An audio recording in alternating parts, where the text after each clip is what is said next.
এবং এবার আমরা আপনার ঘটনায় যেতে চাই, আপনার এক্সপিরিয়েন্স গুলো আমরা একটু শুনতে চাই। আমার দীর্ঘ বয়সে অনেকগুলি এক্সপিরিয়েন্স আছে আপনার ভূত পেতনি আত্মা প্রেতাত্মা সম্বন্ধে। জীবনের প্রথম যে ঘটনাটা, সেই ঘটনাটা আমি এখন বলবো। তখনকার আমার বয়স 10-12 বছর হবে। সন্ধ্যা, মাগরিবের নামাজ, এমন একটা সময়, গরমের সময়, গরমের দিন। আমার চাচাতো বোন নাম শাহানা, বর্তমানে নারায়ণগঞ্জ থাকেন। উনি আমাকে আমার সামনে দিয়ে যাইতেছে, সুন্দর শাড়ি পরা, বলতেছে যে নিবি, আমাকে কিছু একটা দিতে চাইতেছে, নিবি আয়। যখন আমাকে কিছু দিতে চাইতেছে, নিবি আয়, আমি তার পিছু পিছু যাইতেছিলাম। কিন্তু আমি এত দ্রুত যাইতেছি, অথচ তাকে আমি ধরতে পারতেছি না। আমাদের বাড়ির পশ্চিম পাশে একটা জঙ্গলের মতো ছিল, যেখানে বর্তমানে চানমিয়াদের বাড়ি। এই জঙ্গলটায়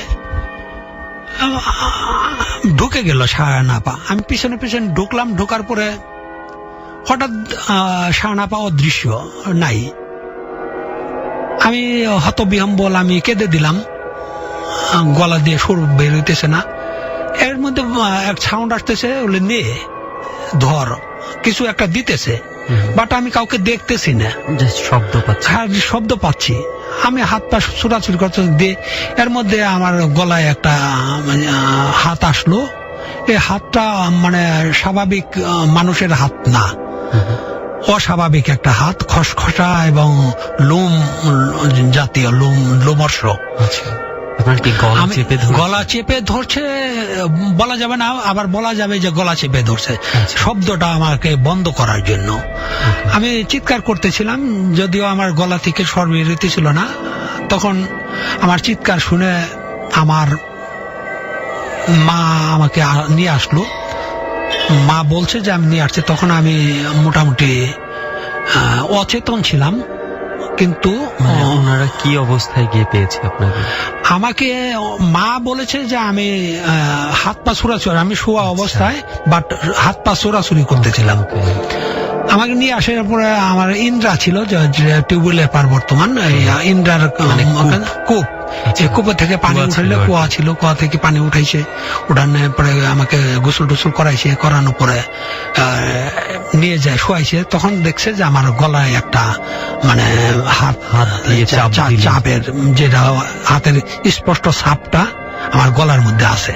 মানে আমি একটু যদি ভুল বুঝে না থাকি, মানে এমন হয়েছে যে সন্ধ্যার দিকে ওনারা দেখেছে আপনাকে যে আপনি ওই মাটিতে শুয়ে জঙ্গলের ভেতরে হাত পা ছোড়াছুড়ি করছেন? না, এটা জঙ্গলের ভিতরে, বাঁশঝাড়ের ভিতরে, মানে মাটি ছিল না, বাঁশঝাড়ের মানে ওই করুল টরুল যেটা আছে ওইগুলো ছিল। আমি মানে অচেতন অবস্থায় ছিলাম, যেখানে মানে স্বাভাবিক মাটি তো ছিল না। ওকে, তারপরে কি হলো? তারপরে আমাকে নিয়ে আসার পরে আমার মা আমাকে শোয়াই দিছে, বিছানায় শুয়ে আছি। আমার জ্বর আসছে। শেষ রাতে আবার শুনতেছি এই গিয়াস নিবি, নিয়ে ধর। ওই যে কণ্ঠটা আগে পেয়েছিলাম, সেই কণ্ঠটা। তখন আমি চিৎকার করলাম, ঘুমের থেকে চিৎকার করে উঠছে। তার মা উঠছে, তারপরে বাতাস টাতাস দিয়েছে। যাই হোক, এইটা ছিল আমার প্রথম এক্সপিরিয়েন্স। আমি ভয় পেয়েছিলাম। 3-4 দিন আমার জ্বর ছিল। নিকটস্থ তখন আপনার আপা কোথায় ছিল? মানে সত্যিকারের? পরে সত্যিকারের আপা আমার কাছে আসছে সকালে, যখন আমার সামনে। তখন আমি বলতেছি, বলে দেও। তখন আমার আপা বলতেছে, কি দিব রে তোরে? যে আপা এখনো আমাকে মানে মাতৃস নিয়ে বড় করছে, তোকে কি দিব? আমি তো তোকে কিছু দিতে চাইনি। কি চাস তুই? তার মানে ওই দিন উনি ছিলই না? না, বাড়িতে ছিল, বাট ওই ব্যক্তিটা উনি ছিলেন না, উনি ছিলেন না। যে আমি প্রথম যে আপাকে দেখেছিলাম, যখন আমাকে টুটি চেপে তুললো, তখন কিন্তু সে আপা না।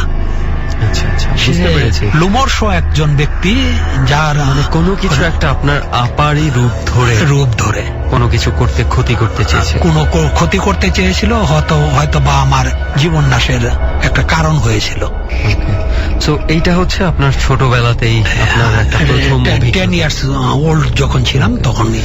এরপরে আর কি ঘটনা? এরপরে আমার এই রোগটা থেকে নিরাময়ের জন্য, শেষ করার জন্য নিকটস্থ কবিরাজ, তখনকার কবিরাজকে বিষয়ে মানে প্রায়োরিটি বেশি দিত এলাকার লোক। কবিরাজ প্রথমে ইন্তাজল নামে এক কবিরাজ আছে, সে আমাকে ট্রিটমেন্ট করে।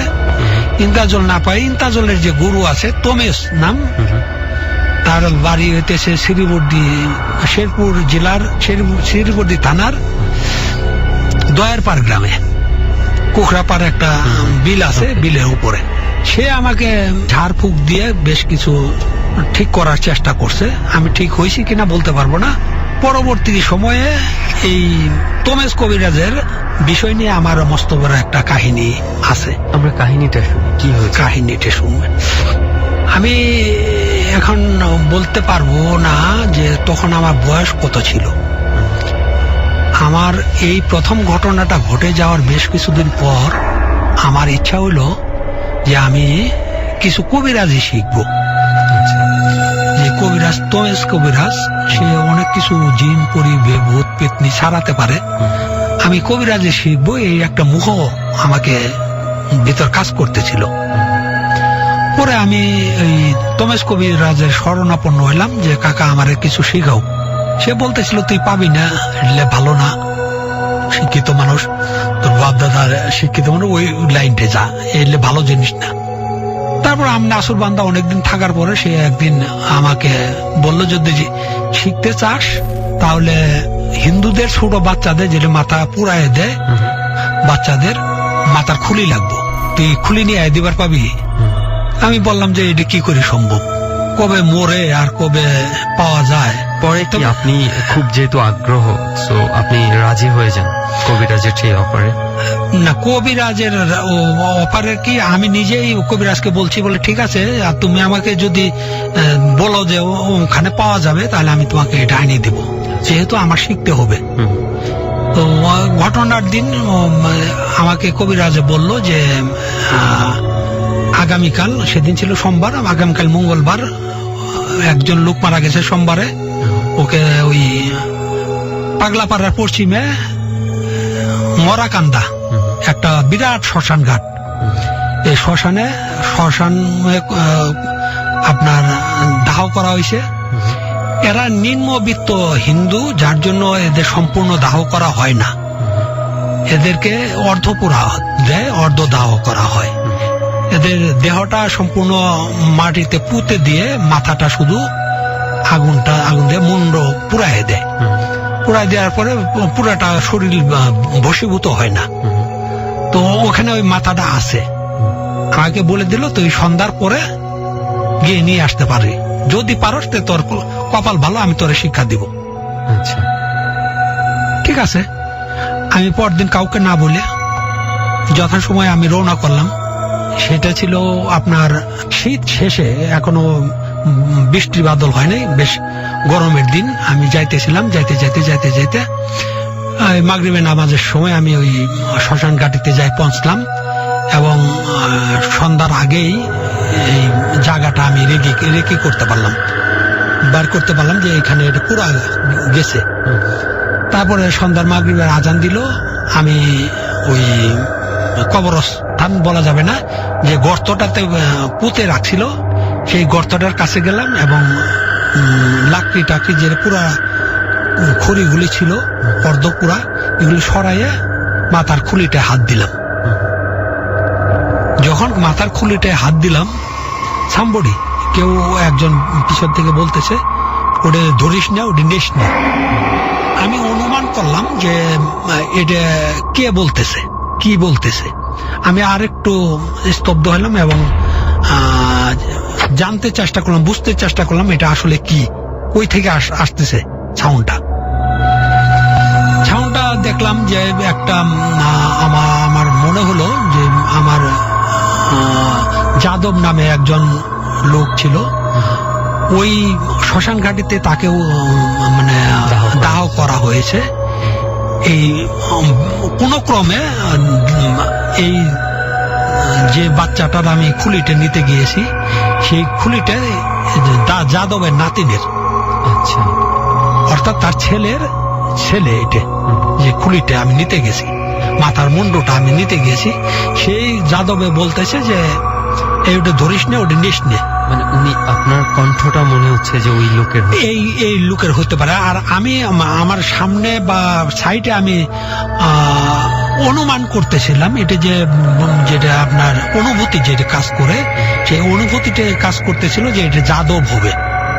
এইরকম একটা আপনার পুরাপুরি ফেজ আমার সামনে আসে, দৃশ্যমান হয় নাই, অদৃশ্যমানই আছে, কিন্তু আমি বুঝতেছি ভয়েস পাচ্ছি। আপনি বললেন যে ওই যে অর্ধ পড়া হয়, আপনি যখন মাথার খুলিটাতে হাত দিলেন, মাথার খুলি, ওইটার কি অবস্থা আছে? সেটা নিচের পাটা আপনার ঘাড়ের সাথে তখনও লাগা ছিল, আমার ওটা ঘাড়টা মটকাইয়ে তারপরে নিয়ে আসতে হয়েছে। মানে তখন তো যেহেতু অর্ধপোড়া মাংস টাংস লেগে থাকে, অনেক কিছু লেগে আসছিল, কিন্তু বাট উপরে যে মাথাটা চুল পুরা গিয়েছে, সম্পূর্ণ চামড়া পুড়ে গিয়েছে, কানটা নাই, তার আর শুনতে পাচ্ছি না, মানে চিন্তা করলে ভয়ে গা কাটা দিয়ে হচ্ছে। ওকে, তারপর চোখ নাই। আমি যখন খুলে নিয়ে বেরোলাম, তখন আমি যখন লাইট পুশ করলাম, তখন যে তার চোখ দুটো নাই, সে আমার দিকে তাকিয়ে আছে, সে বিভৎস চেহারা। আর বলার অপেক্ষা রাখে না, যে আপনার বর্ণনা শুনে আমরা বুঝতে পারছি যে কি পরিমাণ বিভৎস হইতে পারে ওটা। তারপর কি বিভৎস? তারপরে আমি ওটা নিছি এবং আমাকে বলতে আছে যে তোর ওটা নিস নে, ধরিস নে। আমি আমার গায়ে একটা গামছা ছিল, গামছাটার ভিতরে পেঁচাইয়ে মোটামুটি কোমরের মধ্যে বাঁধলাম। তারপরে স্যান্ডেল আসছিল পায়ে পরা, স্যান্ডেল জোড়া হাতে নিয়ে জোরে দৌড়। তারপর আসতেছে, আস্তে আস্তে আস্তে আস্তে কোনো না কোনো ভাবে সামনে একটা খালের মতো ছিল, খালটা পার হয়ে আমি ঠিকঠাক মতো আসছি। আসে আমার গোয়াল ঘরের, আমার গরুতে তখন 7-8টা গরু ছিল, গোয়াল ঘরের পিছনে ঘরের একটা ছাদ বারান্দা টাইপের থাকে, ওখানে দিয়ে একখানে লুকায়ে পলায় করে রাখছি, বেঁধে রাখছি, যাতে কেউ সহজে না দেখে, ফ্যামিলির মানুষ কেউ না দেখে। কিন্তু সকালে ঘুম থেকে উঠার পর আমি পুরা শরীরে জ্বর, ব্যথা এবং প্রচুর ব্যথা। তখন আমি শুনতেছিলাম, যখন আমি শেষ রাতে একবার জেগে গেলাম, তখন আমি শুনতেছিলাম যে ওইখানে রেখে আয়, এটা তোর ভালো হবে না, মঙ্গল হবে না, অনেক কথা। যা হোক, পরের দিন আমি উঠতে পারলাম না। আমি সন্ধ্যার বেলা, বিকাল বেলা যাইয়া আবার ওইটা দেখলাম যে এটা ঠিক আছে কিনা। দেখি জাস্ট ওই যেভাবে গামছা দিয়ে বেঁধে রাখছি ওইভাবেই আছে। তারপরের দিন আমি খবর দিলাম এখানে তমেশকে, কবিরাজ তমেজের কাছে এটা পৌঁছাইলাম। এটা হচ্ছে আমার সেকেন্ড। এটা কিন্তু খুব বিভৎস একটা কাহিনী, বিভৎস। চোখ দুটো আমার দিকে আজও তাকে আছে, আমার মনে হচ্ছে চোখ। যেই ঘটনাটা আপনি দেখেছেন ওই সময়, আমার মনে হয় না আপনি কখনো ভুলতে পারবেন ওই সিনারিটা। না, আমি জীবনে ভুলতে পারবো। আমার চোখ আমার দিকে তাকিয়ে আছে, চোখ নাই কিন্তু চোখ আমার দিকে তাকিয়ে আছে, বিভৎস চেহারা, লাল টকটকা চোখ। কিন্তু লাইট মারার পরে যে লাইটের যে ফোকাসটা রিফ্লেক্ট করছে, এই রিফ্লেক্টটা আমি আরো মানে বেশি রকম ভয় পেয়েছি। সে কি ভয় পেলে যে মানুষের জ্বর আসে, সেটা আমার সেদিনই উপলব্ধি হয়েছে, যে ভয় পেলে মানুষের জ্বর আসে। আচ্ছা, তো আপনি ওখানে দেওয়ার পর তারপরে কি কবিরাজি শিখতে পেরেছিলেন? না, এটা আমার আর দুর্ভাগ্যক্রমে শিখাটা হয় নাই। পরবর্তীতে আমি ডিফেন্স সার্ভিস চলে গেলাম। দীর্ঘদিন পরে কবিরাজের সাথে আমার দেখা হয়েছে, বাট আর শিখার আগ্রহ হয় নাই, আর শিখতেও পারিনি। সো আপনার ওই পার্টটা আর জানা হয় আর জানা হয়নি। দুর্ভাগ্যক্রমে কিনা জানি না, আমার মনে হয় যেন সৌভাগ্যক্রমেই হতে পারে যে আপনার শেখা হয়নি এটা। কারণ আমরা যতটুকু এক্সপিরিয়েন্স ডরে পেয়েছি, যত ঘটনা শুনেছি, এগুলার মানে ফিউচার কখনোই ভালো আমরা পাইনি। সবসময় একটা মানে খুব করুণ একটা পরিণতি পেয়েছে। তো যাই হোক, এটা সময়ই বলতে পারতো। তারপরে কি হলো? আপনি যখন ডিফেন্সে জয়েন করলেন, এরপরেও হয়তো বা আপনার কিছু ঘটনা আছে যেটা আমরা ডট টিমের কাছে শুনেছি। হ্যাঁ, বল। জি, আমি ডিফেন্সে জয়েন করার পরে বেশ কিছুদিন পরে 1992 সনে আমি চিটাগং হিলটেক্সে বদলি হই।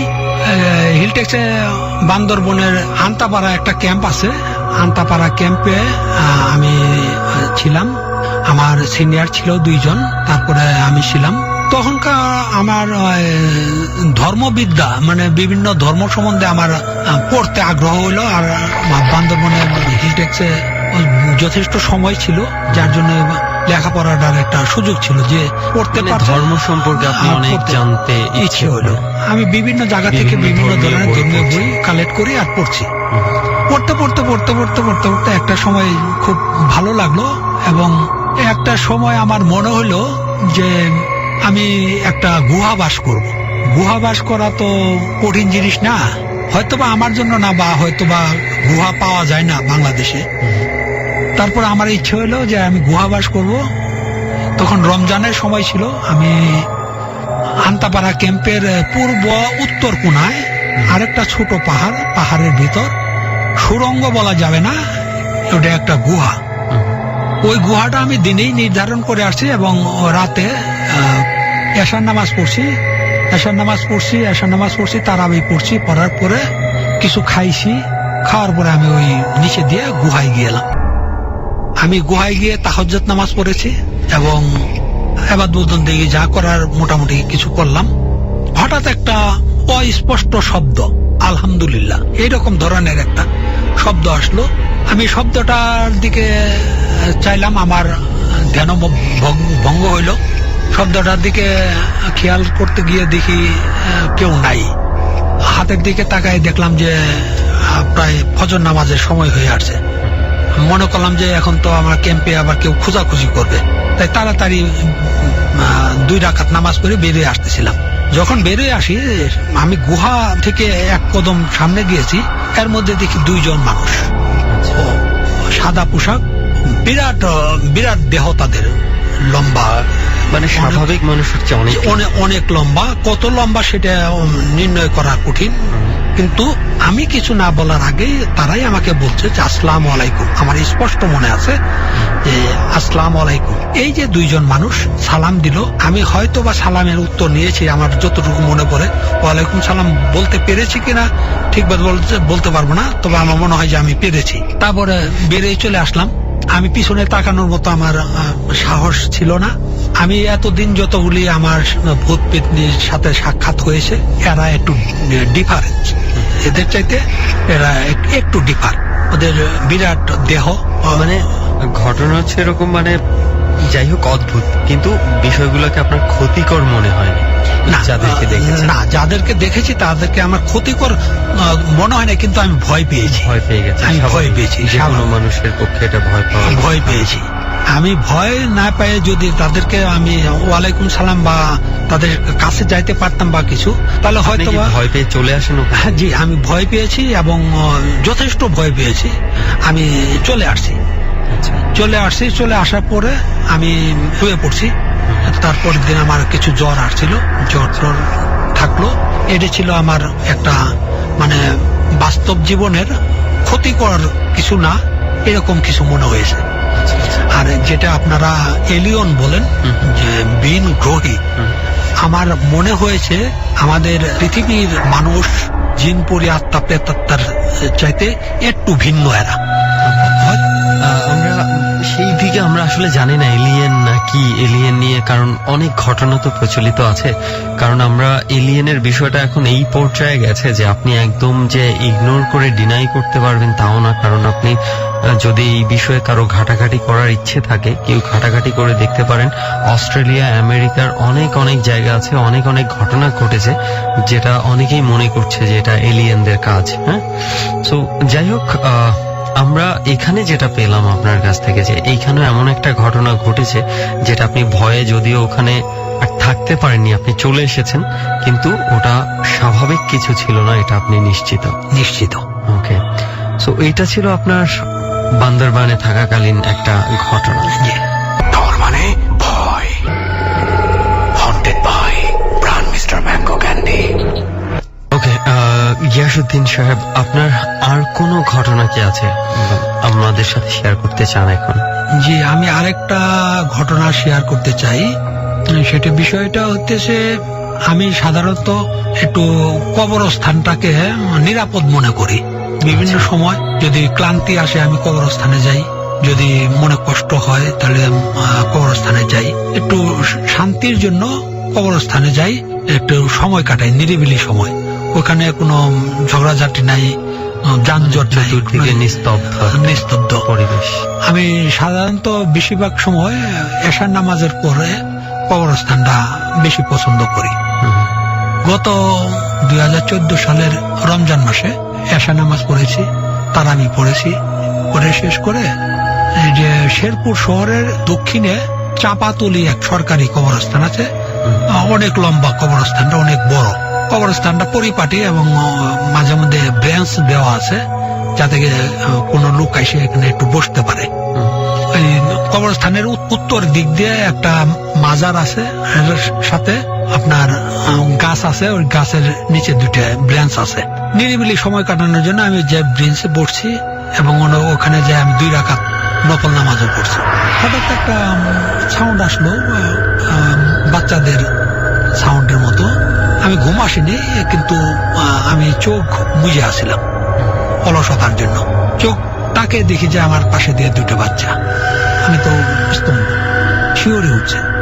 আমি ফালু মেরি বেঞ্চ থেকে উঠে পড়ছি, উঠে নিয়ে বসে পড়ছি।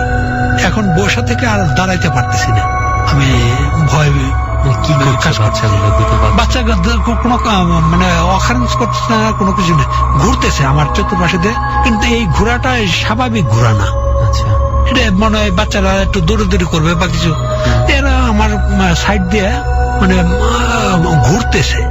এদের পা দেখতেছি না, অথচ এরা আমার সাইড দিয়ে ঘুরতেছে।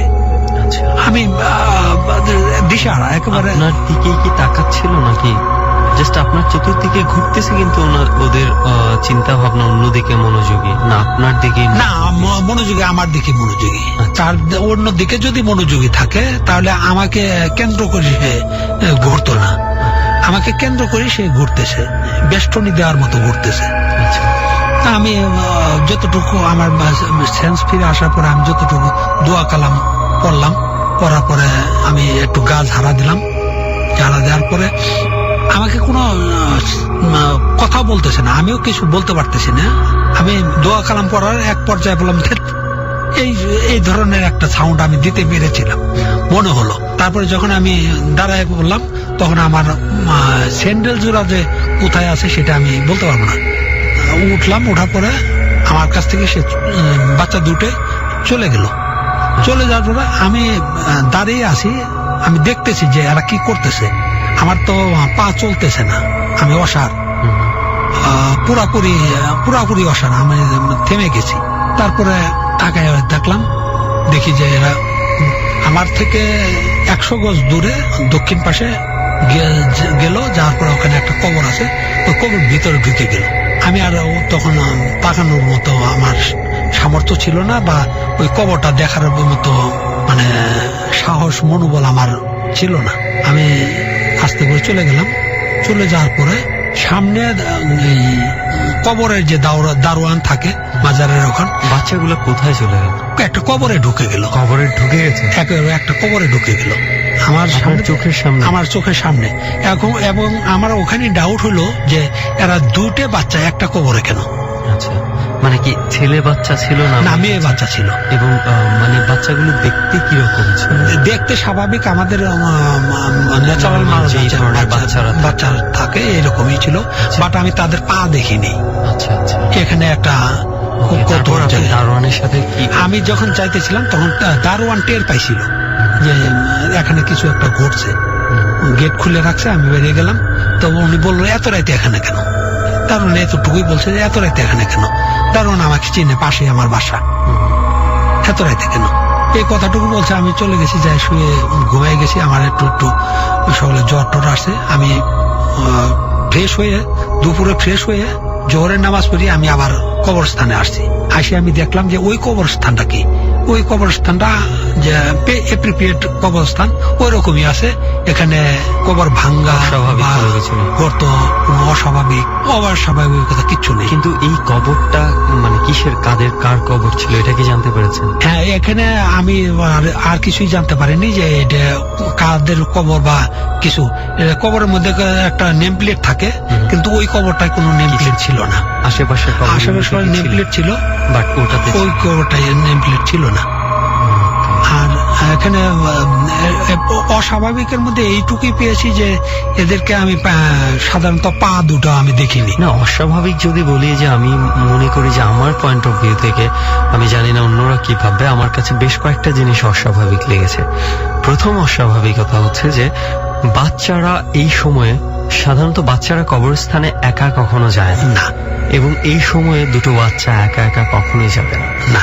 এবং বাচ্চাদের আপনি পা দেখতে পাননি, আপনি যেটা বলেছেন এটা একটা আছে, এবং সেই সাথে ওরা কবরস্থানে যেই মানে অদৃশ্য হয়ে গেছে বলতে গেলে। So, সব পুরো ঘটনাটাই আসলে অস্বাভাবিক আমার কাছে মনে হয়েছে। আরো একটা ঘটনার কথা আমি যতটুকু ডর টিমের কাছে শুনেছি যে কবর রিলেটেড, আমি জানি না এটা হরর কোনো কিছু কিনা, কিন্তু অনেক সাহসিকতার মনে একটা কোনো কিছু ঘটনা আছে কবর রিলেটেড। সেটা কি ছিল একটু জানি আমি। এটা একটা অস্বাভাবিক বলা যাবে না, এটা স্বাভাবিক জীবনের একটা অস্বাভাবিক ঘটনা। ওকে, আমরা একটু শুনি ছোট করে।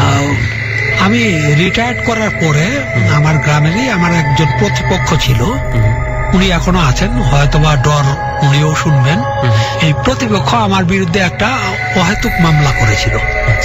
মামলা করার পরে আমার বিরুদ্ধে জরিমানা হয়েছিল, এবং জরিমানা না দেওয়ার কারণে আমার বিরুদ্ধে ওয়ারেন্ট ইস্যু হয়েছিল। ওয়ারেন্ট ইস্যু হলে পরে আমার ওয়ারেন্টের জন্য সে পুলিশ আমার বাড়িতে নিয়ে আসলো। তখন মোবাইল ছিল না, মোবাইলের সময় ছিল না। 2000 সনের জুন মাসের 14 তারিখের ঘটনা। আমি যখন জানলাম যে আমার বাড়িতে রাত্রে পুলিশ হানা দিবে, তখন বাজে রাত 10টার মতো। জুন মাসের 14 তারিখ সাধারণত একটু গরম সময় থাকে। এর 5-6 দিন আগে একটা লোক মারা গেছে, 2-3 দিন আগে এরকম একটা লোক মারা গেছে। ওইটা ওই আমার প্রতিপক্ষের বাড়ির কাছেই কবর দিছে, ওদের বাড়ির কাছেই কবরস্থান, মুন্সিবাড়ি বলে, নীলক্ষিয়া মুন্সিবাড়ি। আমি প্রতিপক্ষের বাড়ির কাছে গিয়ে একটা জায়গা বেছে নিলাম, একটা পুরান কবর। প্রতিপক্ষের বাড়িতে তো আর আমার জায়গা দিবে না, যেহেতু পুলিশ ধরে নিয়ে আসতেছে। এদের মুভমেন্ট দেখার জন্য, মুভমেন্ট কিভাবে করে এটা দেখার জন্য এদের বাড়ির কাছে একটা কবরের রাস্তার সাইডে একটা পুরান কবরে আমি আশ্রয় নিলাম। এবং এরা এই পুলিশ নিয়ে প্রথমে এই বাড়িতে আসে, তারপরে আমার বাড়িতে যায় হানা দিছে। হানা দিয়ে পাই নাই। এখন আমি যখন কবরের ভিতর ঢুকেছি, মোটামুটি কবরের ভিতর আমি বেশ ভালোভাবে বসে আছি, শুয়ে না কোনো কবরের মধ্যে, একটা পুরানো কবরে। চতুর্পাশে যে জঙ্গল আছে, কিছু গাছপালা আছে, যেটা আমাকে হাইড করে রাখছে। আর সাথেই যে নতুন কবরটা, সেই কবরটা একেবারে নতুন। আমি আপনার যখন বেশ ভালোভাবে নিরিবিলি বসে আছি, তো মশা ছাড়া আর আমাকে ডিস্টার্ব করার মধ্যে কেউ নাই। এর জন্য আমি আবার এই ইয়েতে একটা কোয়েলও লাগাইছি, কিন্তু আমার প্রতিপক্ষকে দেখতে হবে। কবরের ভিতরে যখন বসে আছি, নিরিবিলি বেশ ভালোভাবে বসে আছি, তখন হঠাৎ দেখি যে আমার নতুন কবরের ডেড বডিটা মুভ করতেছে, নড়াচড়া করতেছে। যখন ডেড বডি নড়াচড়া করে, আমি একটা জ্যানজন্ত মানুষ ডেড বডির সাথে, তখন স্বাভাবিক কারণে ভয় পাওয়া যাবে। আমি তো মোটামুটি খুব ভালো ভয় পাইছি। এদিক দিয়ে দৌড়ও মারতে পারতেছি না, ওইদিকে পুলিশের ভয় আছে। এদিক দিয়ে বাড়ির সাইডে আমি আছি, চুর চুর করে ডাক দিলেও তো মানুষের ধরবে। সব দিক থেকেই বিপদ, আমি সব দিক দিয়ে বিপদে আছি। এর মধ্যে ডেড বডি যখন মুভ করতেছে, এর চেয়ে তো বড় কিছু নাই। মুভ করতেছে মানে নড়াচড়া করতেছে, টের পাচ্ছি যে এখানে কিছু একটা হইতেছে। এর মধ্যে দেখি যে ডেড বডি উপরে উঠে গেল। ডেড বডি, আমি যে কবরটা আছে, এই কবরটা একটু উঁচা, পুরানা কবর। আর নতুন যে কবরটা আছে, সেই কবরটা নিচে থেকে উপরে উঠে গেছে ডেড বডিটা। যখন উপরে উঠছে, তখন তো আমি মানে স্বাভাবিক অবস্থায় নাই। আমি পুরোপুরি পুরোপুরি ভয় মারছে। আমি একটা অজান্তেই ধাক্কা দিছি হেড করে, যখন হেড করে ধাক্কা দিছি ডেড বডিটার নিচে পড়ে গেছে এবং সাথে সাথে 2-3টে শিয়াল পেরে দৌড় মারছে। আচ্ছা, এটা আমার এটা আপনার ডর অনুষ্ঠানের সাথে কতটুকু রিলেটেড বলতে পারবো না, কিন্তু তখন আপনি বুঝলেন যে আসলে ডেড বডিটা নড়াচড়া কেন হলো।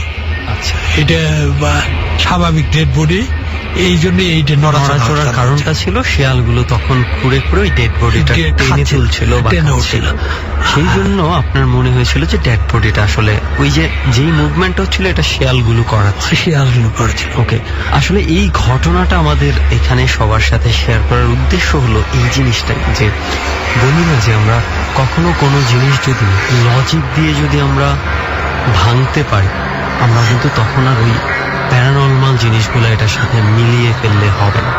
আজকে যদি এমন হতো ঘটনাটা, আপনি ডেড বডির নড়াচড়া শুনেছেন কিন্তু কোনো শিয়াল ছিল না, সেখানে কোনো কিছু ছিল না, সেই ঘটনা যদি ঘটতো তাহলে এটা হতো আসলে প্যারানর্মাল একটা কিছু।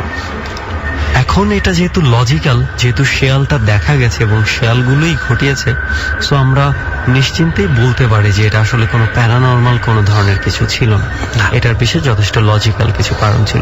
আসলে এটাই আমাদের উদ্দেশ্য ছিল যে আপনার এই ঘটনাটা এখানে শেয়ার করতে বলার জন্য, যে আমরা সবকিছুকেই মানে ভৌতিকভাবে নিলে হবে না, আমাদেরকে খুব ঠান্ডা মাথায় জিনিসগুলোকে চিন্তা করতে হবে, লজিক দিয়ে মেলানো যায় কিনা দেখতে হবে, তারপরে হচ্ছে আমরা চিন্তা করতে পারি এটা ভৌতিক কি ভৌতিক না। তবে নিঃসন্দেহে ওই সিচুয়েশনে থেকে এই ধরনের ঘটনা, স্বাভাবিক ঘটনা অনেক ভয়ের সৃষ্টি করে, মানে অনেক ভয় পাওয়া যায় ওই এনভায়রনমেন্টে। তো গিয়াসউদ্দিন সাহেব, এই ছিল আপনার মোটামুটি ঘটনাগুলো। সো অনেক অনেক ধন্যবাদ গিয়াসউদ্দিন সাহেবকে, মানে আরো একবার অনেক অনেক শ্রদ্ধাও আমরা জানাই আমাদের তরফ থেকে আপনাকে। আপনি অনেক ব্যস্ততার মাঝে সময় বের করে আপনি আপনার এক্সপিরিয়েন্স গুলো শেয়ার করেছেন, বিভিন্ন ধরনের এক্সপিরিয়েন্স আমরা জানতে পেরেছি আপনার কাছ থেকে। এবং আমি এর আগে অফ দ্য রেকর্ড যতটুকু কথা বলেছি আপনার সাথে, আমার মনে হয়েছে আপনি যথেষ্ট লজিক্যাল একটা মানুষ, সবকিছুই লজিক দিয়ে মেলানোর চেষ্টা করেন, মানে কোনো কিছু ঘটে গেল আর আপনি ভয় পেয়ে গেলেন, ওই ধরনের মানুষ আপনি না। প্রথমে কোনো কিছু একটা ঘটলে আপনি চেষ্টা করেন কেন ঘটেছে এটা বোঝার জন্য। তো সেইটা যখন না বোঝা যায় তখন ডেফিনেটলি যে কেউ ভয় পাবে। তো অনেক অনেক ধন্যবাদ আপনাকে আরো একবার আমাদের এই জার্নিতে এসে আপনার সময় দেওয়ার জন্য এবং আপনার ঘটনাগুলো আমাদের সবার সাথে শেয়ার করার জন্য। তো চলুন আমরা আরো যারা আছে তাদের ঘটনাগুলো শুনব। চলছে ডর হন্টেড বাই প্রাণ মিস্টার ম্যাঙ্গো ক্যান্ডি, শান্ত, সুমন এবং আরজে কিবরিয়া আছে সাথে। আমরা আরো একটি ঘটনায় চলে যাব, তবে ঘটনায় চলে যাওয়ার আগে যে ঘটনাটি বলবেন তার নামটা এবং পরিচয়টা জানতে চাচ্ছিলাম। আমার নাম হচ্ছে জি এ ওসমানী বাবলু। জি, আমি পুরান ঢাকায় থাকি। তো আমার সাথে যে ঘটে যাওয়া ঘটনা সেটা হচ্ছে 1978, তখন আমি ক্লাস 8-এ পড়ি। আচ্ছা, তখন আমি ক্লাস 8-এ পড়ি। তো এটা আমার সচক্ষে দেখা ঘটনা। তখন রাত 8টা 8:30 হবে। তো আমি ওই আমাদের বাসাটা হচ্ছে বিশাল বড় উঠান, এবং আর সেই আমলে মনে হয় পুরনো ঢাকার বাসাগুলো একটু বেশি একটু ডিফারেন্ট ছিল। হ্যাঁ, খুবই সুন্দর ডিফারেন্ট ছিল। আর প্রত্যেকটা ফলের গাছ ছিল আমাদের উঠানে, আম, জাম, কাঁঠাল, বিভিন্ন ধরনের গাছ। গাছগুলো বিশাল বিশাল, আমার দাদারা তখন এই গাছগুলো পুঁতেছিল। নারিকেল গাছ, সবসময় বড় গাছ। আমি ওই যে উঠানে দাঁড়িয়ে, আমাদের তো টিচার আসে পড়াইতে, তো স্যার পড়ায় চলে গেছে। তো আমি তখন ওই যে উঠানে গিয়ে, আমাদের উঠানের একটা বিশাল সুন্দর রাউন্ড একটা গেট আছে, ওখানে দাঁড়াইলে আবার সিঁড়ি, প্রায় 6টা-7টা সিঁড়ি দিয়ে আমাদের উঠানে নামতে হয়। তা আমি ওই সিঁড়িতে বসে, উপরে সিঁড়িতে বসে, এই অন্ধকার তো তখন, তো একটা ল্যাম্প পোস্টের লাইট জ্বলতেছে। আমি ওখানে উঠানের দিকে তাকে মানে অনেক কিছু চিন্তা ভাবনা করতেছিলাম যে পড়ালেখার এটা। হঠাৎ দেখি যে আমার ইমিডিয়েট ছোট বোন, ওর নাম জুলি, ও একটা ফ্রক ছিল পরা, প্যান্ট ছিল লম্বা ফ্রক, মাথা চুলটা ছাড়া ছিল। তো দেখলাম যে ও মানে আমার হয়তো ডান সাইড থেকে, কিন্তু আমার শরীর ঘেঁষে যায়নি, কিন্তু আমার ডাইন সাইড দিয়ে দেখে যে ও যাচ্ছে। তাই আমি বললাম যে এত রাত্রে ওই চিপার থেকে কোত্থেকে বেরোলো। তো বের হয়ে আমি দেখতেছি ওকে স্পষ্ট আমি নিজ চোখে দেখলাম আচ্ছা যে ও হেঁটে যাচ্ছে যাচ্ছে যাচ্ছে যাচ্ছে ওদিকে কোথায় যায় এত রাতে। আমি হয়তো মনে করলাম ওখান দিয়ে আমাদের একটা গেট আছে গলিতে বার হওয়ার জন্য। দেখলাম যে না, সে ওদিকে মুভমেন্ট না করে আমাদের যে মোটা একটা জাম গাছ আছে ওই জাম গাছের পিছনে ঢুকে গেল। তো আমি তখন বললাম, আরে এত রাত্রে সে ওখানে ঢুকলো কেন? তো আমি তখন সঙ্গে সঙ্গে ব্যাক করে ঘরে গেলাম, দেখি মা বসে আছে আর কি। আচ্ছা, আপনি ডাক দিয়েছিলেন দেখে যে? না, আমি ডাক দিই না, আমি দেখি ও যাচ্ছে কোথায়। হয়তো আমি মনে করলাম যে বাইরের দিকে বার হইলে আমি চিৎকার দেবো, তুমি বাইরে কেন যাও। আচ্ছা, দেখলাম সে ওদিকে ডান দিকে আমার গেটে না গিয়ে সে বাম দিকে গাছের পিছনে ঢুকে গেল। তখন আমি বললাম, গাছের পিছনে কেন ঢুকলো? তা আমি না তখন বলি না, আমি আমার মাকে বলি। তো আমি ব্যাক করে আমি ঘরে ঢুকলাম, ঢুকে বলে, মা কি হয়েছে? মা যে জুলিকে দেখলাম ওই যে ওই গাছের ভিতরে ঢুকে গেছে। মা ওখান থেকে জুলি গাছের নিচে ঢুকে গেছে? আমি বলছি হ্যাঁ। বলে দেখতো ও তো ঘরের মধ্যে পড়তেছে, স্যার এখন পড়াই গেল না। তা আমি বললাম কি, দৌড়ায় গেলাম, আমাদের তখন বৈঠকখানা ছিল, বিশাল বড় বৈঠকখানা। আচ্ছা, তো ওই বৈঠকখানায় আমি ঢুকলাম, ঢুকে দেখি সে ওই ড্রেস পরাই ও কিন্তু পড়তেছে। আমাকে, তুই এখানে কেন? আমি পড়তেছি বাবলু ভাই। আমি না, আমাকে মা ও তো ওইদিকে ঢুকে গেল দিকে। তা আমি দৌড়ায় গেলাম, দিকে যাই। এবং মজার বিষয় কি জানেন, মানে আপনি যখন ঘটনাটি বলছেন, হ্যাঁ, একদম মানে কাইন্ড অফ অনেকটা কাছাকাছি এরকম একটা ঘটনা আমার সাথেও ঘটেছিল। আমি ছোট করে একটু শেয়ার করছি। হ্যাঁ, বলেন। আমি আপনার ঘটনা শুধু শুনি, সরি শুনি, ইন্টারাপ্ট শুনি। করছি। হ্যাঁ। মানে ব্যাপারটা হচ্ছে, আমি যখন ক্লাস 10-এ পড়ি, আমার নানু বাড়ি হচ্ছে বিশাল বড় একটা ডুপ্লেক্স বাড়ি। তো দোতলার উপর আমরা আমি গিয়েছি বেসিক্যালি। যাওয়ার পর দেখি আমার ছোট আন্টি হচ্ছে ওখানে পেপার বিছিয়ে, মানে একটানা পেপার থাকে না যে আলাদা আলাদা পাতাগুলো, সব পাতা বিছিয়ে হচ্ছে একটা পেপার পড়ছে আর কি। পেপার পড়ছে, তা আমি দেখলাম, দেখে কথা বললাম যে কি করো, কথা বললেন না। সে আমার দিকে তাকালেন, তাকে আবার পেপার পড়া শুরু করলেন। তা আমি বললাম যে থাক, পেপার পড়তেছে, ডিস্টার্ব না করি, নিচে চলে এসে নিচে টিভি দেখতেছে। এবং নিচে এসে দেখি একই রকমের জামা কাপড় পরে আমার খালা হচ্ছে টিভি দেখছে। Same to same. মানে আমি পুরোই শকড খেয়ে গেলাম যে কি ব্যাপার। আমার তো যে আমি এখন আপনাকে বলছি, আমার কিন্তু গায়ের লোম কিন্তু এখনো শিরশির করতেছে, বুঝছেন। তারপর যখন আমি দৌড়ে যাচ্ছি না, তখন আমার আম্মা পিছন থেকে বললো, ভাই কোথায় যাও? আমাকে আম্মা হয়েছে কই যাস? আমাকে আম্মা ওই যে ওখানে খবরদার যাবি না। তা আম্মা জানতেন কিছু কিছু ঘটনা যে বাসায় ঘটতো, এটা আম্মা জানতেন। আম্মা টুকটাক কিছু বলতে, কিন্তু তখন মনে করতো যে যদি বাচ্চারা ভয় পেয়ে যায়, আম্মা বলতেন না। সেম আরেকটা ঘটনা মানে এমন ঘটছে, মানে আমি সত্যি আমি আল্লাহর কাছে বলি, এটা আমি কি দেখলাম। আমার দোতলায় একটা রুম ছিল, ওই যে রুম আমি থাকতাম আমি অবিবাহিতকালে। তো ওই রুমের মধ্যে আমি আমারটা ভাগ্নি আছে, ওর নাম হচ্ছে শিফা। আচ্ছা, হ্যাঁ, ও তখন বোধহয় 4 বছর কি 5 বছর হবে। তো আমি ওই সিঁড়ি দিয়ে উঠে ওই ঘরটা ক্রস করে আমার আরেক ভাবির ঘরে যাচ্ছিলাম দোতলায়। তো হঠাৎ দেখি কি ওই ঘরটা খালি, কিন্তু অন্ধকার, একটু ডিম লাইট জ্বলছে ঘরের ভিতরে। আমি আবার করি কি, ওই সন্ধ্যা হলে ডিম লাইট জ্বালাই, কিন্তু পাওয়ারফুল লাইট জ্বালাই না, যে একটু অন্ধকার থাকলে ঘরটা ভালো লাগে দেখতে। তাই আমি বললাম যে উপরে ঘরে যাই।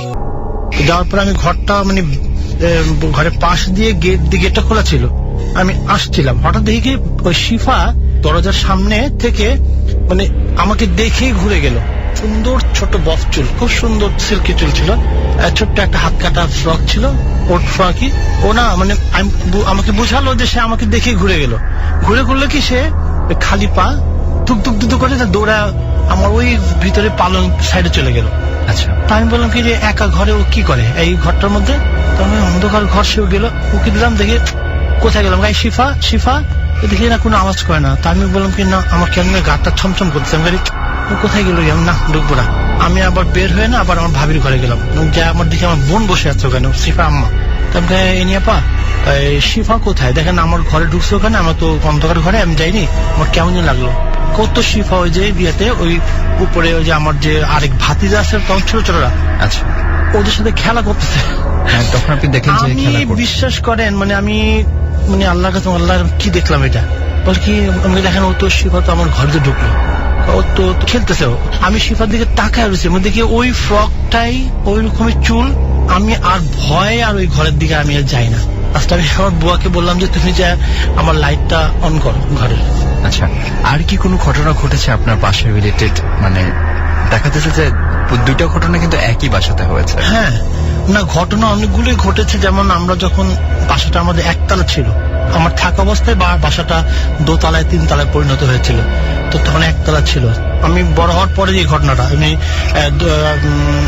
ম্যাট্রিক ইন্টার পাস করার পর আমার এই ঘটনাটা, দ্বিতীয় ঘটনাটা। আচ্ছা, সেটা কতদিন আগে? মানে আপনার ইন্টার পাস, মানে প্রথম ঘটনাটা ছিল 1978। হ্যাঁ, ধরেন সেটা আমার 83-84 এর সময়।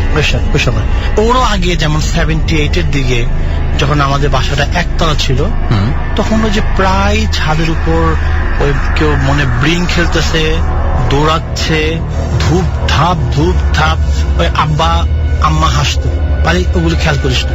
আচ্ছা, পরে কি জানতে পেরেছেন যে কোনো কারণ কি ছিল? লাইক অনেক সময় দেখা যায় যে কোন একটা জায়গায় অস্বাভাবিক কিছু ঘটলে হয়তো এইরকম কিছু হতে থাকে। আমরা জানি যে অতীতে যেগুলি ঘটনা আমরা শুনে আসছি আমাদের পূর্বপুরুষদের মাঝ থেকে, যে কেউ কোনোভাবে কষ্টে এই বাসাটায়, আমাদের বাসাটা অত্যন্ত পুরনো, 1932-তে আমার দাদা এই বাসাটা বানানো অবস্থায় কিনছিল। আচ্ছা, তো তখনকার আগে যারা এই বাসায় বসবাস করতেন, ওদের অনেকগুলো ছেলে ছিল, প্রায় ছেলেগুলি নাকি অনেক দ্রুত মারা গেছে ওখান থেকে।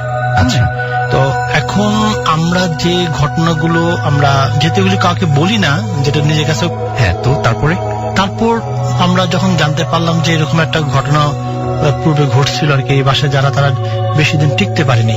হ্যাঁ, তো আমার দাদা তো খুব নামী লোক ছিলেন, মৌলভী এম এ উসমান গনি সাহেব।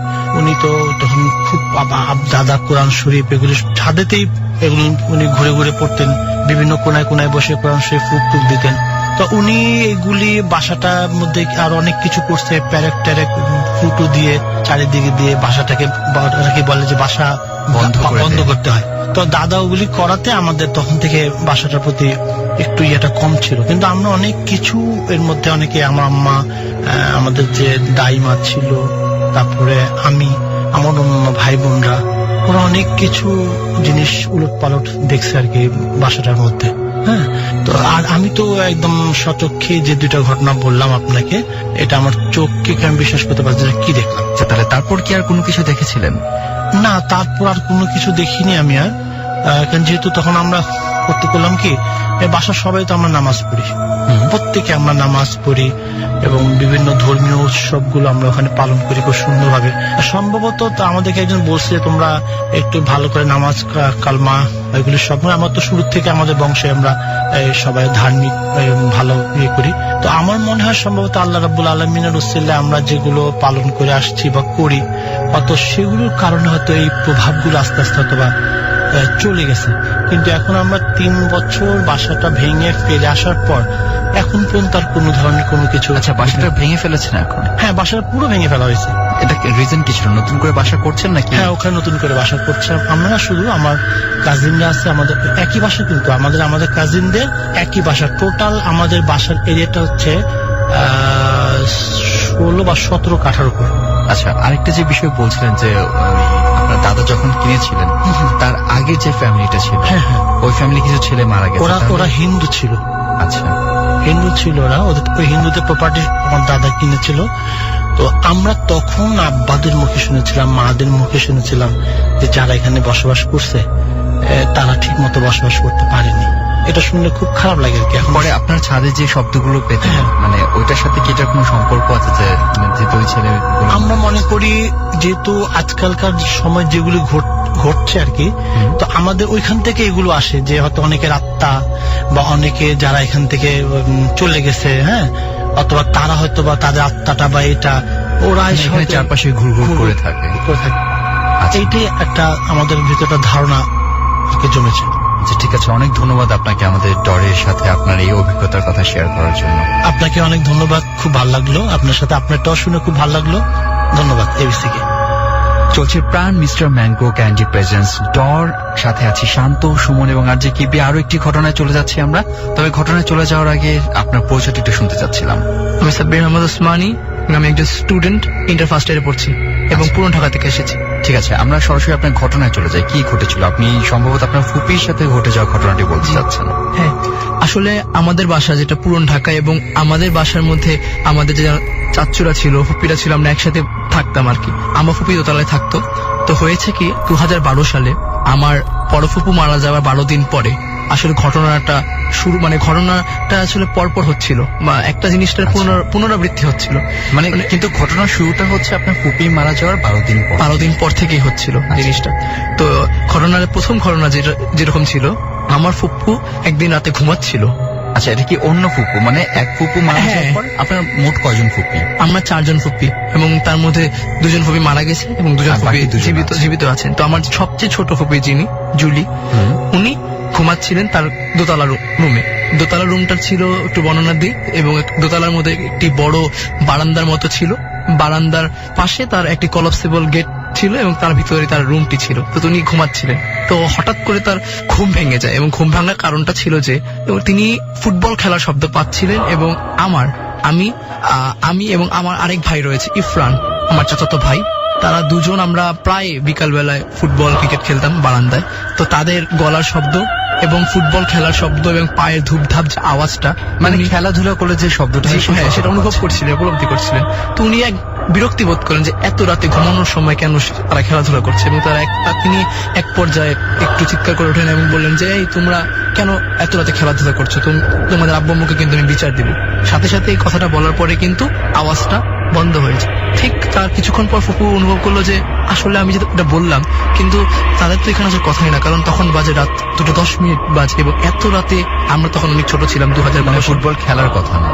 হ্যাঁ, তো এত রাতে তো খেলার কথা না, এবং আমাদের ওখানে উপস্থিত থাকার ব্যাপারটা একটা অস্বাভাবিক জিনিস ছিল। তো উনি যখন একটা সন্দেহের মনে যখন তিনি কলাপসিবল গেটের যে পর্দাটা সরালেন, তারপর যা তিনি দেখতে পেলেন সেটা দেখার জন্য অবশ্যই কেউই প্রস্তুত থাকবেন না, এবং উনি অবশ্যই সেটা দেখে অনেক বেশি চমকিত হয়ে গেলেন। উনি দেখলেন যে একজন সাদা সালোয়ার কামিজ পরা একজন মহিলা, যার চেহারা বোঝা যাচ্ছিল না, কারণ তার গায়ের রং ছিল কুচকুচে কালো, এবং হয়তোবা মহিলাটি মধ্যবয়সী হবে, এবং সালোয়ার কামিজ পরা হয়ে দাঁড়িয়েছিল। আচ্ছা, এবং ফুপু দেখে সেটা একেবারে অবাক হয়ে গেছেন, এবং উনি আসলে এই যে এরকম জিনিস কখনো দেখেনি। তখন দেখে উনি একেবারে ভয়ের কি ছিল? মানে সাদা সালাকাল মহিলাটাকে দেখে ভয় পাওয়ার রিজন কি ছিল? মানে দূর থেকে দেখে অনেক সময় দেখা যায় না, পরিচিত মানুষগুলোকে একটু অচেনা মনে হয়, এরকম কি কিছু ছিল? আসলে কি হতে পারে যে পরিচিত কাউকে দেখেছে? প্রথমবার কথা যে এত রাতের মধ্যে তো খেলার আওয়াজ আসছিল, কিন্তু উনি যখন কলাপসিবল গেটের পর্দাটা সরালেন, তখন দেখলো চারপাশে সম্পূর্ণ অন্ধকার, এতটা অন্ধকার ছিল, এবং হঠাৎ করে একজন এরকম সাদা কাপড় পরা একজন মহিলা, এবং তার চেহারা বোঝা যাচ্ছিল না, তিনি দাঁড়িয়ে আছেন। এবং সবচেয়ে অবাক করা, এবং উনি আরো যে বেশি যেটা ভয় পেলেন, সে মহিলাটি ওখানে স্থির দাঁড়িয়ে না থাকে, সেই সাথে সাথেই তাকে দেখে 3 তলার সিঁড়ি দিয়ে উপরে উঠে চলে যাচ্ছিল, এবং যখন উঠে যাচ্ছে তখন একটা পায়ের মধ্যে একজন নুপুরের শব্দ শুনতে পেল উনি। তো উনি ভয় পেয়েছে, এবং ভয়ের সাথে সাথে ভাবলো যে না, উনি আবার অনেক সাহসী ছিলেন, সাহসী প্রকৃতি। উনি ভাবলেন যে না, হয়তো কাজের মেয়েও হতে পারে। আচ্ছা, তো উনি, আমার কাজের মেয়ের নাম ছিল শেফালি। আচ্ছা, আমি আসলে সেটাই বলতে চাচ্ছিলাম যে হয়তোবা দেখা যায় যে ঘুমের ঘোর থেকে ওঠার পরে হয়তো কাজের মেয়েকেই দেখে হয়তো মানে তো উনি যখন ওই নুপুরের শব্দটা যখন 3 তলা উঠে যাচ্ছিল উনি, তখন তিনি ডিরেক্ট আর কি শেফালি করে চিৎকার করতে লাগলেন। পরবর্তীতে কোনো আর কি কিছু রেসপন্স পাননি। তো উনি আর কি একটা সন্দেহের ভাব নিয়ে বা একটা ভয়ের ভাব নিয়ে উনি ঘুমিয়ে গেলেন। পরবর্তীতে কাজের মেয়ে কোথায় ছিল সেটা কি দেখেছিল? মানে এমন কি হতে পারে যে ওইটা কাজের মেয়ে ছিল? এইটাই আমি আসছি ঘটনাক্রমে। তখন নিচে আমার একতলায় কাজের মেয়েটাকে একতলায় ঘুমাতে তাকে ধরেছে যে তুমি কালকে এত রাতে কি করছিলে, আমি তোমাকে ডাকো দিলাম, তুমি 3 তলায় উঠে গেলে, ব্যাপার কি এত রাতে 2টা বাজে? তো উনি বলছে যে অসম্ভব, আমি তো ওই সময় ঘুমাচ্ছিলাম। আচ্ছা, তো উনি আরেকটা ধমক দিলেন যে তুমি মিথ্যা কথা বলছো কেন? কিন্তু কাজের মেয়ে বলল না, দেখেন বিশেষ করেন আমি অবশ্যই এত রাতে উপরে যাইনি, এবং উনি আসলে ওই কাজের মেয়েটা দোতলায় কাজ করতো না খুব একটা, একতলায় থাকতে একতলায় ঘুমাতো সবকিছু। উনি তখন আর কি একটু বেশি ভয় পেয়ে গেলেন, এবং যদি ঘটনাটা তার কাছে মনে হলো যে অতিপ্রাকৃত কোনো কিছু হতে পারে, যেটা কাজের মেয়ে ছিল না, নিশ্চয়ই কোনো এমন কিছু যেটা কোনো ব্যাখ্যা উনি দিতে পারছিলেন। সেটাই যে আসলে কি ঘটেছিল এবং কে ছিল সে জিনিসটা তিনি আসলে শিওর হতে পারছিলেন না বা বুঝতে পারছিলেন না জিনিসটা। এবং ঘটনাটা যদি এখানে শেষ হয়ে গেল তাহলে ভালো হতো, কিন্তু আসলে এরকম না। এবং তিনি বারবারই যে এরকম ফুটবল খেলার শব্দ, উনার কলাপসিবল গেটে বল জোরে একটা ধাক্কা লাগা, এরকম বলতে মনে হচ্ছে মানে ধুমধাম শব্দ, যেটা মানে শব্দ অনুভব করতেন রাতের মধ্যে হঠাৎ করে। উনি খুব ডিস্টার্ব ফিল করতেন, এবং উনি যখনই এরকম পর্দা সরাতেন এরকমই একজন সাদা মহিলা, সাদা সালোয়ার কামিজ পরা মহিলারই উপস্থিত, মানে প্রতিবার একইভাবে দেখতে পেতেন। এবং অবাক করার বিষয় ছিল প্রতিবারই মহিলাটি তাকে দেখে 3 তলার সেই সিঁড়ি দিয়ে উঠে চলে যেত, এবং উপরের শব্দ থাকতো অবশ্যই। আচ্ছা, পরে কি জানতে পেরেছেন যে এরকম কোনো মহিলা আদৌ কি এখানে কখনো ছিল কিনা, বা এমন কিছু কখনো ঘটেছিল কিনা যেটা মানে একটু অস্বাভাবিক কোনো ব্যাপার? আসলে ফুপুরা যখন আর কি ছোট ছিল তখন তাদের দাইমা ওনাদের দাইমা যে ছিল, ওনাদের দাইমা এরকম আর কি অনেক জিনিস ফেস করতো। এবং দাইমা এমন একজনকে দেখেছিলেন যিনি লাল শাড়ি পরা, ঘোমটা দেওয়া, ওনাকে একদিন দেখেছিলেন সিঁড়ির মাঝখানে হেঁটে যাচ্ছিল। তো দাইমার কাছ থেকে আর কি তেমন কোনো সুস্পষ্ট ব্যাখ্যা তিনি পাননি যে আসলে এই ঘটনাগুলোর কারণ কি। কিন্তু দাইমা যেটা বলেছে যে হয়তো বা এই বাসার মধ্যে যারা আগে বসবাস করতো, আমার দাদার যে আব্বু ছিলেন, উনি এই বাসাটি অনেক আগে কিনেছিলেন, প্রায় 1932-তে বাসাটি কিনা, এবং তখন এই বাসাটি তৈরি করাই ছিল এবং কিনা মানে তৈরি করা বাসাটি উনি কিনেছিলেন। তখন আর কি হয়তো বা হতে পারে যে তখনকার কোনো ঘটনার ক্রমে এখানে হয়তো বা কিছু ওই জায়গাটার কোনো একটা প্রবলেম আছে, মানে সিঁড়ি দিয়ে ওঠার যে জায়গাটা, ওই জায়গাতে দেখা যায়। এবং তারপরে এরকম প্রায় দেখতে পেত যে এরকম সাদা একজন মহিলা সালোয়ার কামিজ পরা, উনি প্রায় দেখতে পেত। এবং তার কণ্ঠ একটা আজব ভাষার কণ্ঠের আওয়াজও তিনি শুনেছেন। একবার তিনি যখন রুমে ঘুমিয়েছিলেন তখন হঠাৎ করে নিজেকে উঠেন এবং দেখলেন যে কলপসিবল গেটের ওই পাশে একজন বিকট শব্দে বা একটা আজব ল্যাঙ্গুয়েজ, একটা আজব ভাষায় চিৎকার করা হচ্ছিল, যেটা মেজি করা হচ্ছিল, যে ভাষাটি আর কি তিনি বুঝতে পারছিলেন না। তো তিনি শুনতে পাচ্ছিলেন এবং তিনি আসলে এতটাই ভয় পেয়ে গিয়েছিলেন যে প্রায় 2-3 দিন পর পরই একই জিনিস ফেস করা, এবং তিনি আসলে আর দেখতে জাননি যে আসলে কে কথা বলছে। এবং তিনি কোয়াইট শিওর ছিলেন যে আসলে জিনিসটা এরকমই কিছু একটা, যে প্যারানর্মাল তার সাথে ঘটছে, মানে তিনি এটা নর্মাল না একেবারে, এবং এটা মানে স্বাভাবিক কিছু না, এবং এটা ব্যাখ্যা তিনি দিতে পারছিলেন না কোনো ক্রমে। আচ্ছা, তারপর এখনো কি আপনার ফুপি এরকম কিছু দেখে কি? এখন আমরা 3 বছর হলো আমরা ওই জায়গা ছেড়ে চলে এসেছি এবং জায়গাটি পুরোপুরি ভেঙে ফেলা হয়েছে। তবে ইন্টারেস্টিং যে বিষয়টা আমার খুবই জানতে পেরেছে, এবং আমাদের বাসাটা তো পুরোপুরি খালি, এবং আশেপাশে যারা বাসা থেকে আমাদের বাসা সম্পূর্ণই দেখা যায়। তো আমার বাসার যারা প্রতিবেশী তারা আমার ফুপুকে জানিয়েছে যে মাঝে মাঝে রাত 2:30-3টা বাজে নাকি ওই সাদা সালোয়ার কামিজ পরা ওই উচকুচে কালো মহিলাটাকে এখনো সেখানে হাঁটতে দেখা যায়, মানুষ দেখতে পায়। জি, আসলে ইন্টারেস্টিং। তো এই ছিল আপনার ঘটনা। জি।